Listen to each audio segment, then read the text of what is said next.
Chers amis, depuis le mois de mars, l'Église MLK a mobilisé tous ses moyens humains, techniques et financiers pour vous offrir chez vous des messages et des émissions de qualité. Car chaque jour, nos équipiers, qu'ils soient bénévoles ou salariés, donnent le meilleur d'eux-mêmes pour refléter l'amour de Jésus. La mission que Dieu a confiée à l'Église MLK consiste à communiquer son amour à vos enfants, à vos ados, à vos amis, à vos proches, à tous ceux qui décrochent de nos églises plus traditionnelles. C'est vraiment cet amour qui nous a attirés. C'est surtout pendant le premier confinement au mois de mars que nous avons découvert les émissions pour enfants. Vraiment, ça nous a bénis. On a passé des bons moments en famille à regarder. Donc moi et mes deux filles, on a regardé tous les mercredis pratiquement les émissions ML Kids. Et c'était vraiment une bénédiction pour moi ainsi que pour ma famille. Autrement qu'avec le parler, on peut toucher aussi avec le visuel. C'est juste génial ce qu'MLK arrive à faire en adaptant son message. Dieu est dans cette maison tout le temps, certes, mais le dimanche matin, il est là plus. Nous ne pouvons pas réussir cette mission de reconnexion sans vous. Aidez-nous à les atteindre. Aujourd'hui, nous recherchons 3000 partenaires. 3000 partenaires qui choisissent de rejoindre financièrement ce travail en soutenant MLK à hauteur de 10 € ou plus chaque mois. Mon seul objectif est de donner une nouvelle chance à chaque personne qui risque de s'éloigner, qu'elle soit auprès ou au loin. Une chance de reconnecter personnellement avec Dieu. Aidez-nous. Devenez partenaire financier de MLK chez vous.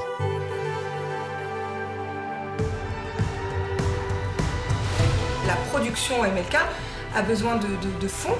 Voilà, je me dis pourquoi pas semer, parce qu'on a été bénis.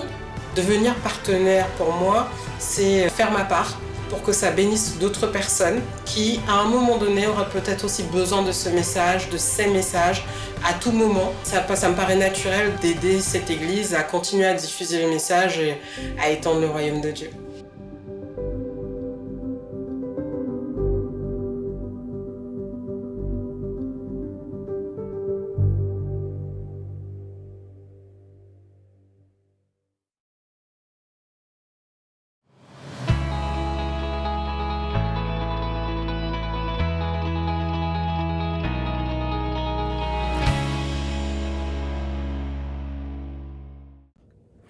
Bonjour mesdames, je suis ravie de vous retrouver une nouvelle fois.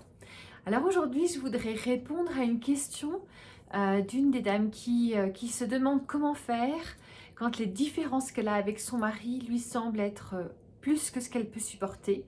Est-ce que c'est compatible quand deux personnes qui s'aiment, qui partagent leur vie ensemble ou qui partagent un bout de chemin ensemble sont tellement différents?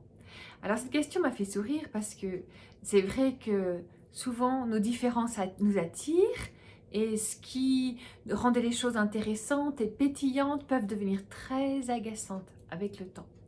C'est vrai dans le contexte du couple, c'est vrai dans le contexte de la famille, dans le contexte des amitiés en fait. Il y a souvent ce même schéma. Oh, tu es tellement différent, l'autre est tellement différent que ça nous intrigue, ça nous attire, on a envie de comprendre plus, de découvrir plus. On se retrouve à discuter avec cette personne, à confronter nos idées. Certains vont se retrouver mariés avec cette personne qui est tellement différente parce que c'était vraiment intéressant, c'était quelque chose qui allait nous compléter et puis les différences deviennent nos ennemis. Ce qui était intéressant, intriguant peut devenir des barrières au milieu d'un couple et vraiment nous amener à considérer l'autre comme un ennemi ou une ennemie. Je n'arrive pas à te comprendre, etc. Donc, cette question m'a fait sourire, mais en même temps, j'ai choisi de l'aborder rapidement, d'y répondre rapidement après qu'on l'ait reçue, parce que je sais que quand un couple vit dans ces différences comme étant des choses qui sont incompatibles, eh bien, on est vite désespéré, en fait. On se retrouve vite dans une situation où on se dit « je ne vais jamais y arriver ». Alors, j'aimerais vous partager 2 versets. Peut-être que si vous faites une pause, une seconde et que vous réfléchissez, quel verset vous auriez choisi pour parler de ce thème-là.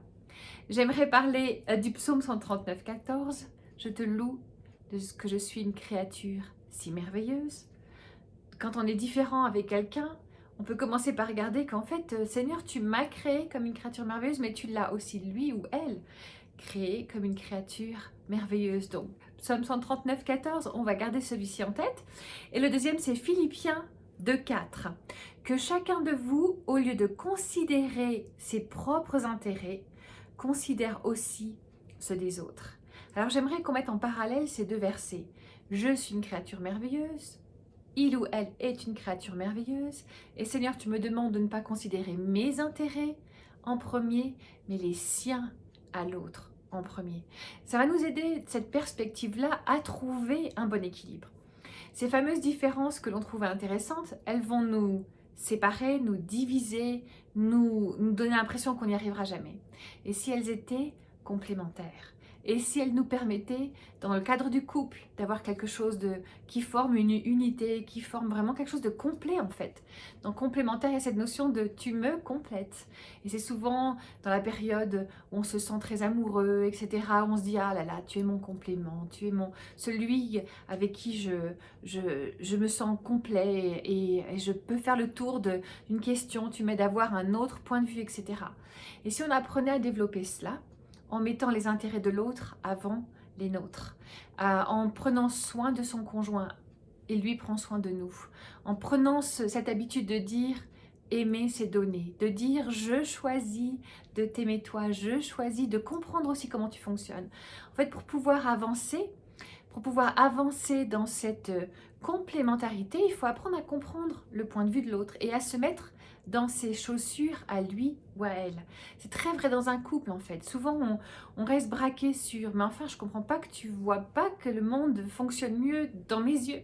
Mais si on prenait quelques instants ou quelques journées ou quelques semaines entières pour comprendre comment l'autre fonctionne. Comment est-ce qu'on fait pour comprendre comment l'autre fonctionne? Bien, en posant des questions.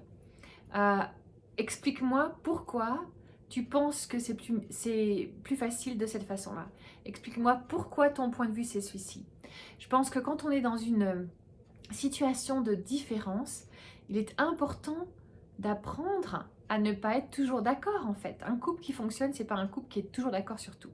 C'est un couple qui va savoir respecter aussi la position de l'autre, bien sûr trouver des grands fondements communs, évidemment, pour pouvoir construire le couple et faire un bout de chemin ensemble, mais on a le droit d'avoir des positions différentes. On a le droit que l'autre ait des positions différentes aussi. Apprendre à respecter la position de l'autre, ça fait partie des secrets qui permettent de fonctionner malgré les différences, qui permettent de fonctionner malgré les positions, les opinions, les points de vue différents. C'est vrai dans les couples qui sont de même nationalité ou de même culture, c'est encore plus fort dans les couples qui sont de cultures différentes. Nos enfants, nos trois fils qui sont mariés ont épousé des Américaines, qui deviennent françaises, mais des Américaines de culture.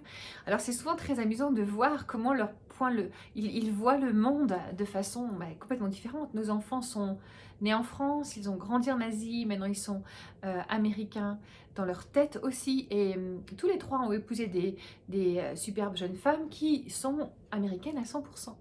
Et qui découvrent cette multiculture dans leur mari, nos fils. C'est très amusant de les voir interagir.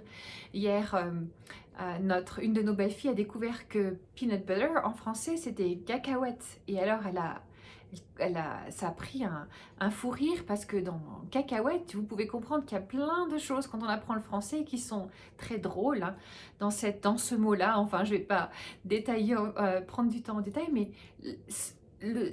sur ce mot-ci, ils en ont eu pour des heures de conversation. Et pourquoi vous dites peanut butter et nous cacahuètes, etc.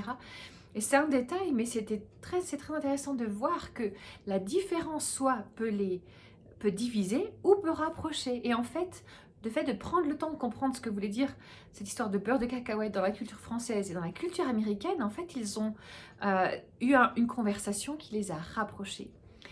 Au bout d'un moment, il faut faire un choix sur est-ce que mes différences vont rendre les choses incompatibles ou est-ce que je veux apprendre à devenir plus riche en fait. Quand on intègre que les différences nous rapprochent et sont complémentaires, on est beaucoup plus riche dans notre compréhension du monde, de l'autre, de qui l'on est aussi.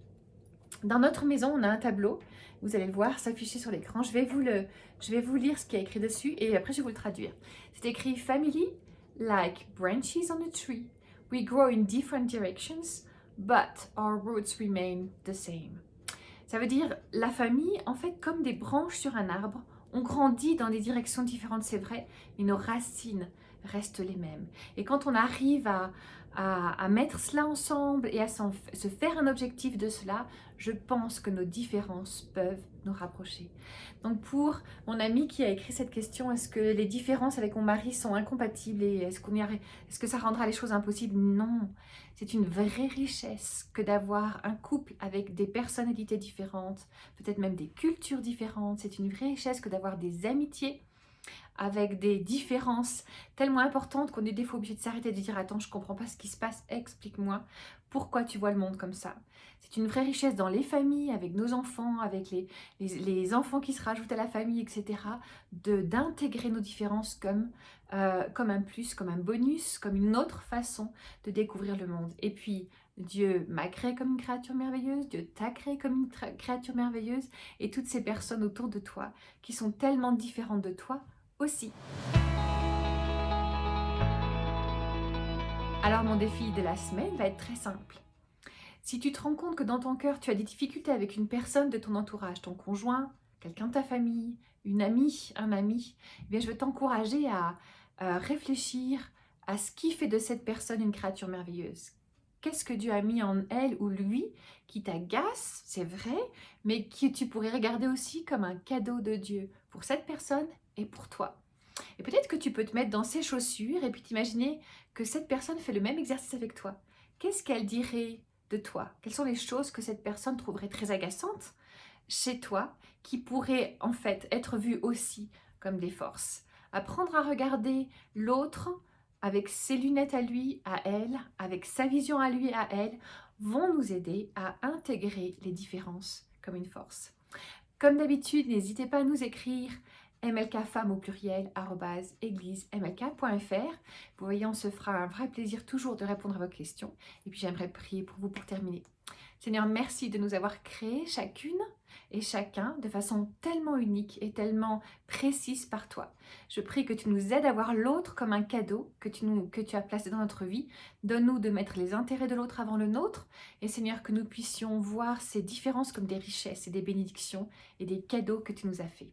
Merci Seigneur. Amen. Que Dieu vous bénisse.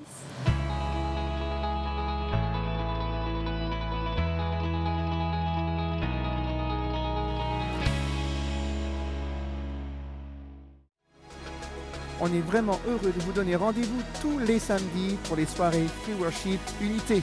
Alors, passez le mot, on vous attend.